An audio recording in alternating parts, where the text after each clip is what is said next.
여러분, 하나님의 택한 사람들을 대적하는 원수들은 이렇게 수치스러운 최후를 맞게 됩니다. 하나님은 그냥 안 둬요. 하나님은 그냥 안 둡니다.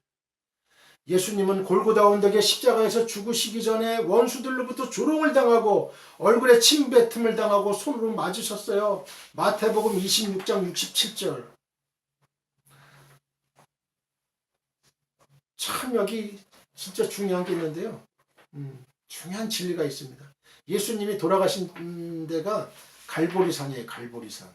골고다 언덕. 근데 여기가요. 이 갈보리산이 그 어디냐면요. 그 모리아산 있죠. 모리아산. 그 모리아산이에요.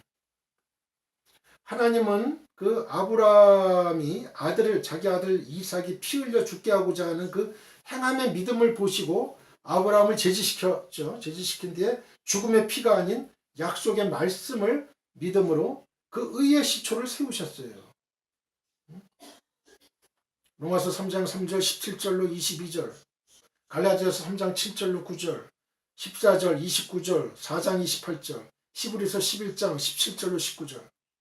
그리고는 이 피의 제사로 완성되지 않은 그 이삭의 미완성된 죽음을 모세의 율법으로 속죄법을 제정하셨어요. 레위기 17장 11절. 때가 참에 당신의 하나님의 아들을 보내셔서 이삭이 못다 이룬 모리아산의 번제를 같은 장소인 그 곳에서 갈보리산에서 번제를 드리게 함으로써 피 흘림이 없이는 죄를 사함이 없느니라. 히브리서 9장 22절과 죄의 삭슨 사망이라는 로마서 6장 23절이라는 절대 진리를 완성케 했습니다. 기가 막힌 일이죠. 기가 막힌 일이에요.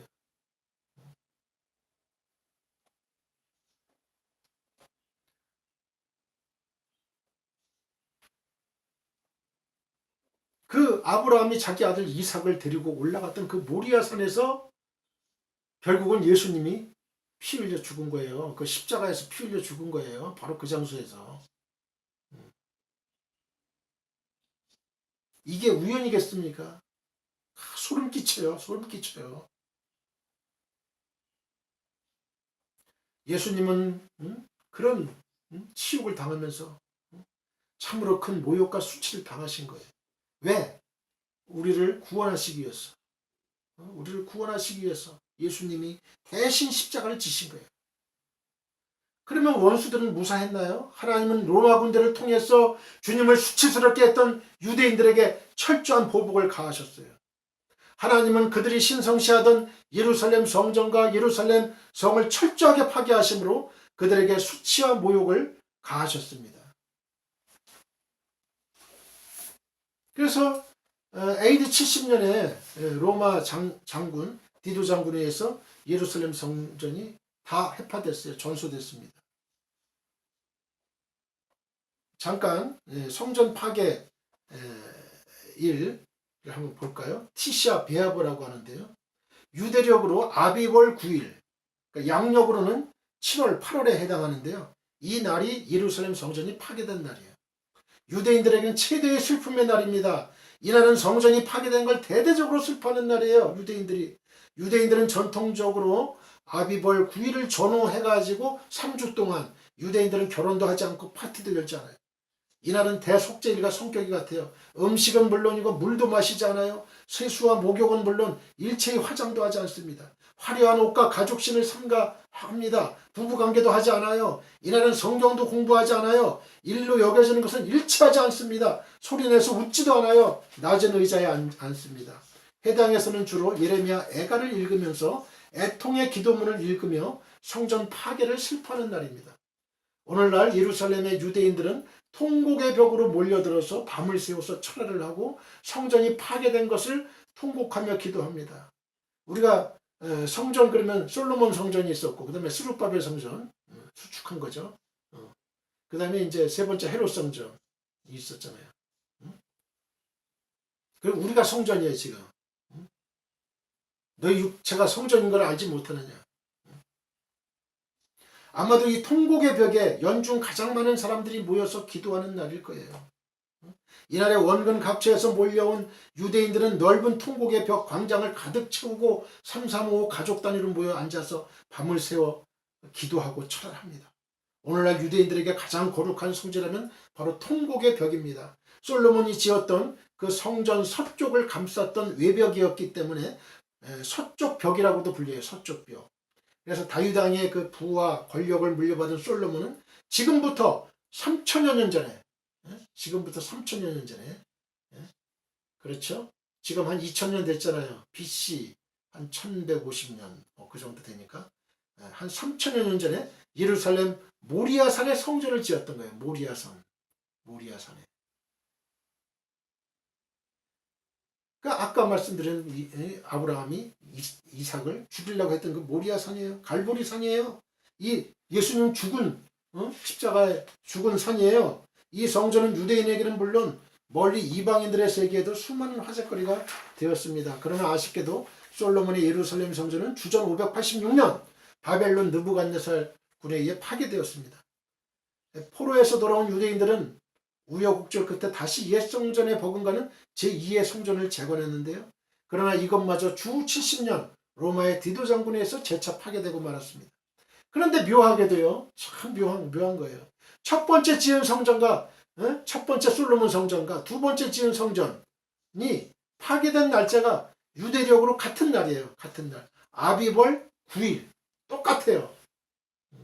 바벨론에 의해서 예루살렘 성전이 파괴된 날짜와 디도 장군에 의해서 AD 70년에 파괴된 날짜. BC 586년에 이스라엘이 망했거든요. 그럼 약 600년 잡고요.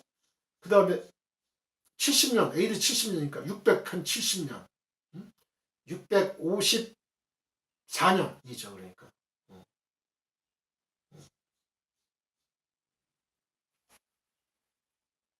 그렇게 되나요? 586년에다가 그 다음에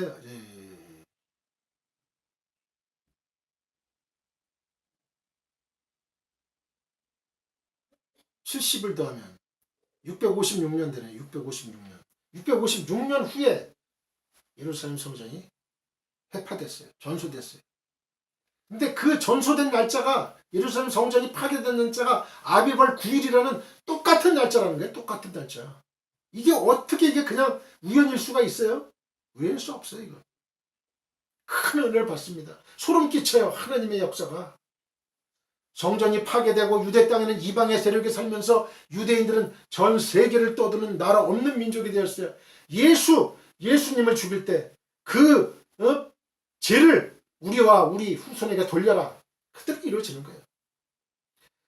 예루살렘 성전에 돌 하나도 돌 위에 남지 않는다. 예수님 예언했잖아요. 그죠?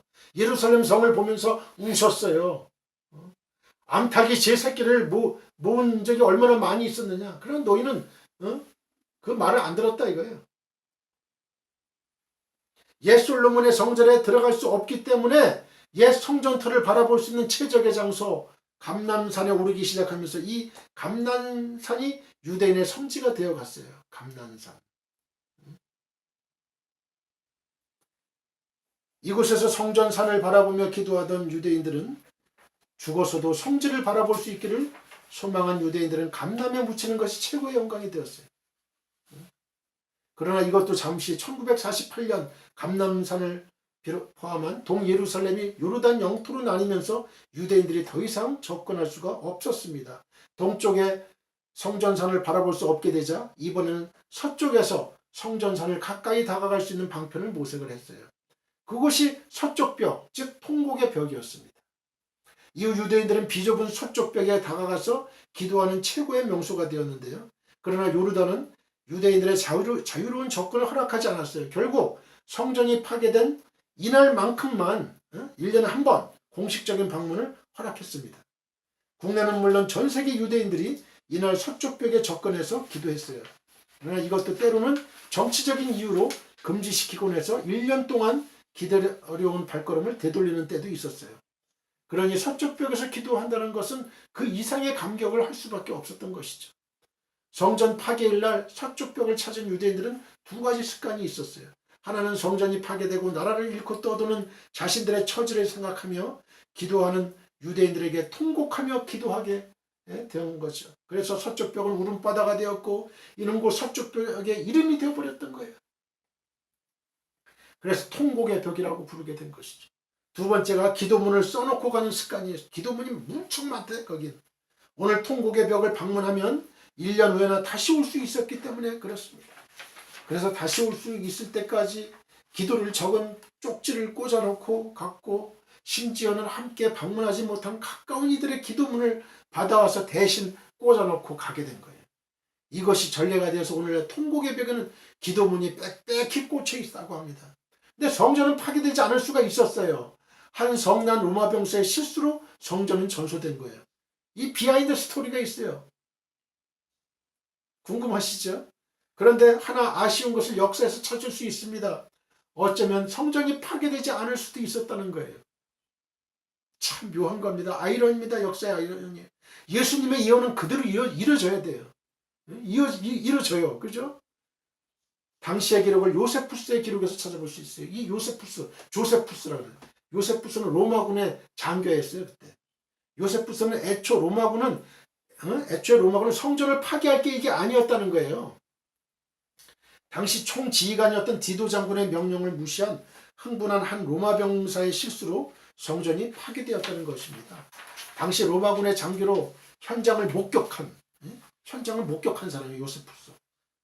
유대 역사가 요세푸스는 다음과 같이 전하고 있는데요. 예루살렘 성전을 포기하고 로마군과 성전을 장악한 그 유대인들이 필사의 저항을 하고 있었어요. 막 싸우고 있었죠.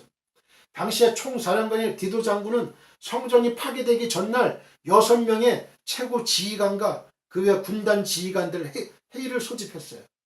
곧 정복할 예루살렘에 대한 작전과 더불어서 성전을 파괴할 것인가 말 것인가에 대한 논의를 했답니다.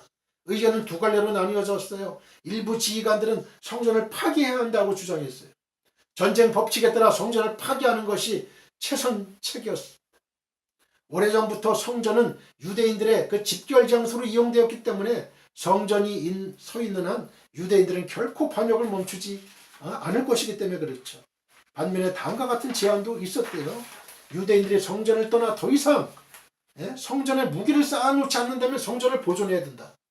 그러나 계속 성전을 장악하고 전쟁을 그치지 않는다면 성전을 불살라야 한다. 근데 모든 의견을 들은 이제 그 디도 장군은 다음과 같이 결정을 내려요. 비록 유대인들이 성전을 점거하고 그곳에서 우리에게 공격을 해오고는 있으나 잘못을 저지른 사람 대신에 생명이 없는 건물에 복수를 하는 것은 온당치 않다. 나는 어떤 일이 있어도 이같이 웅장한 건물을 전소시키는 데는 반대다. 그대로 두면 로마 제국의 장식이 될 수도 있는 것으로 파괴한다는 것은 곧 로마 제국의 손해를 자초하는 일이다. 유대인은 섬멸하되 성전은 파괴하지 않고 보존한다는 결정을 내리고 회의는 종결됐어요. 그런데 성전이 불탄 발단은 유대인에게 있었던 거예요. 유대인에게. 성전 안뜰에 옹기종기 타는 불을 끄고 있는 이 로마 병사들을 유대인들이 공격하기 시작했어요. 이에 로마 병사가 역공격을 하고 또 마침내 유대인들을 추격하면서 성전까지 진격했어요. 이때 성난 한 병사는 상관의 명령을 기다리지도 않고 성전 창문살에 불을 질러버렸어요. 이에 화염이 치솟자 유대인들은 고통에 찬 함성을 지르면서 불을 진화하기 위해서 달려나왔죠. 불길 속에서 유대인과 로마군의 처절한 싸움이 격렬해진 거예요. 마침 장막에서 쉬고 있던 디도 장군은 한 병사로부터 성전에 불이 붙었다는 그 보고를 받게 된 거예요. 급히 일어나서 성전으로 달려간 디도 장군은 큰 소리로 고함을 치면서 불을 끄도록 명령했습니다. 그러나 유대인과 로마군이 뒤섞인 그 싸움터에서 들릴 리가 만무하죠. 디도의 명령을 받은 장교들이 불을 끄라는 명령을 내렸지만 성난 병사들은 들은 채도 안 했죠. 우리가 전쟁을 하게 되면요, 동료의 그 피가 흐르고 죽어가고 그러면 이 이성을 잃게 돼요. 기세를 잡지 못한 이 디도 장군이 직접 화재 진압에 나섰어요. 아직 불이 지성소까지 가지 못했어요.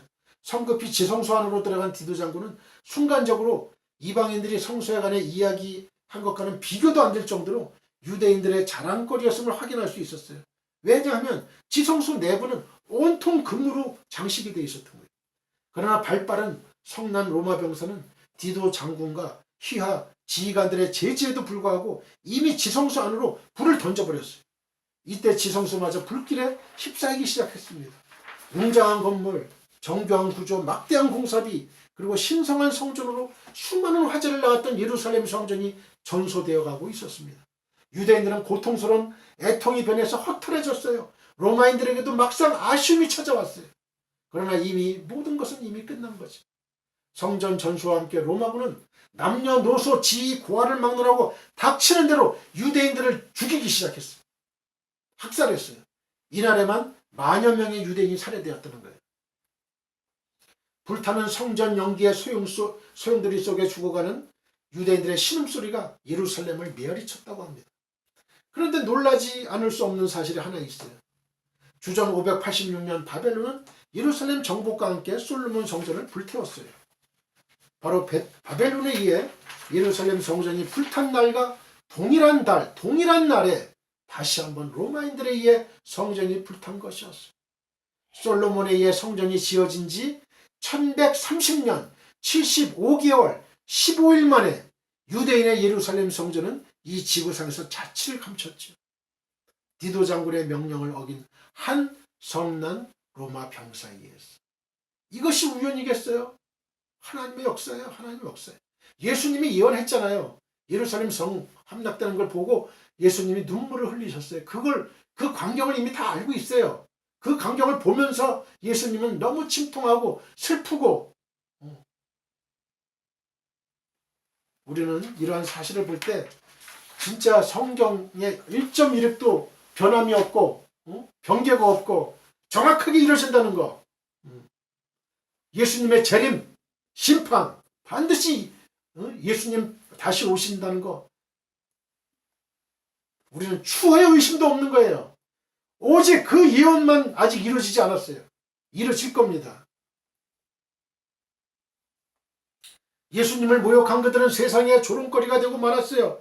이와 마찬가지로 하나님은 당신의 자녀인 성도들의 원수들에 대해서도 이와 같이 보복하실 거예요. 하나님은 그들을 영원한 멸망에 처하심으로 영영의 수치를 당하게 하실 것입니다. 반면에 성도들에게는 그들의 숙인 머리를 드심으로 영광을 누리게 하실 것입니다. 그러므로 성도 여러분은 세상에서 원수들에게 핍박을 받아 수치를 당할 때 낙심하지 마시길 바랍니다. 참고 하나님의 정한 때를 기다리십시오. 정령 기쁨의 날이 여러분에게 찾아올 것입니다. 이사야 26장 11절 여호와여 주의 손이 높이 들릴지라도 그들이 보지 아니하오나 백성을 위하시는 주의 열성을 보면 부끄러워할 것이라 우리 주의 대적들을 살으리이다. 예레미야 17장 18절 나를 박해하는 자로 치욕을 당하게 하시고 나로 치욕을 당하게 마옵소서. 그들은 놀라게 하시고 나는 놀라게 하지 마시옵소서. 재앙의 날을 그들에게 임하게 하시며 변화되는 멸망으로 그들을 멸하소서. 사랑하는 성도 여러분, 우리는 세상을 살아가는 동안 대적들의 핍박을 받아서 심각한 위기에 처할 수 있어요. 그리고 그러한 위기는 우리의 죄에서 비롯되는 경우가 많습니다. 그러나 그러한 위기가 비록 우리의 죄에서 비롯된 것이라고 해도 우리가 죄를 회개하고 하나님을 의지하기만 한다면 위기는 더 이상 위기가 아닌 거예요. 왜냐하면 죄사함을 받은 자는 하나님의 도우심을 기대할 수 있기 때문에 그렇습니다. 그러므로 인생의 가장 큰 위기는 겉으로 나타나는 것이 아니라 죄로 인한 하나님과 우리와의 단절입니다.